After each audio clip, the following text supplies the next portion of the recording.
What a brilliant ball. This is what she has been setting the batter for. বাংলাদেশকে হারিয়ে Asia cup নিয়ে গেল ভারত।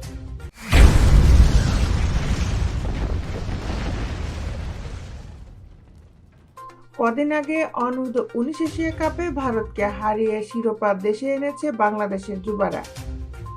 সেই সুযোগ ছিল এবার মেয়েদের সামনেও। সেই সঙ্গে সুপার ফোরে ভারতের বিপক্ষে হারের শোধ তোলার সুযোগও ছিল বাংলাদেশের কিশোরীদের। তবে সেই সুযোগ কাজে লাগাতে পারেনি দলটি। ভারতের বিপক্ষে এশিয়া কাপের ফাইনালে বাংলাদেশ হেরেছে 41 রানের বিশাল ব্যবধানে। মালয়েশিয়ার কুয়ালালামপুরে শুরুতে ব্যাট করতে নামা ভারতকে 7 উইকেটে 117 রানের বেশি করতে দেয়নি বাংলাদেশ, যার স্বপ্ন দেখাচ্ছিল শিরোপা জয়ের। তবে শেষ পর্যন্ত ব্যাটারদের ব্যর্থতায় সেটি সম্ভব হয়নি। বাংলাদেশ গুটিয়ে যায় 18.3 ওভারে 76 রানে।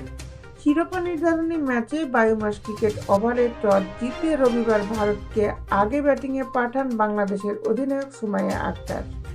নির্ধারিত 20 ওভারে 7 উইকেট হারিয়ে স্কোরবোর্ডে 117 রান তোলে ভারত। 47 বলে 5-4 ও 2 ছক্কায় ব্যাট হাতে সর্বোচ্চ 52 রান করেন তৃষা। বাংলাদেশের হয়ে বল হাতে সর্বোচ্চ 4টি উইকেট নেন ফারজানা ইয়াসমিন।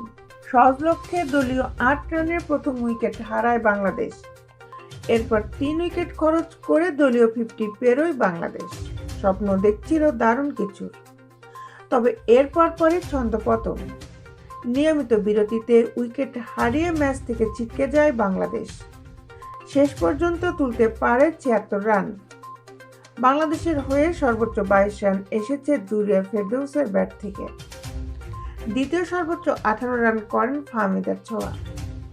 ভারতীয় বোলারদের মধ্যে সর্বোচ্চ 3 উইকেট নেন আয়ুষী শুক্লা। বিশ্বের খেলার আপডেট নিউজ পেতে আমাদের সাথেই থাকুন। Justice sports, Dhaka.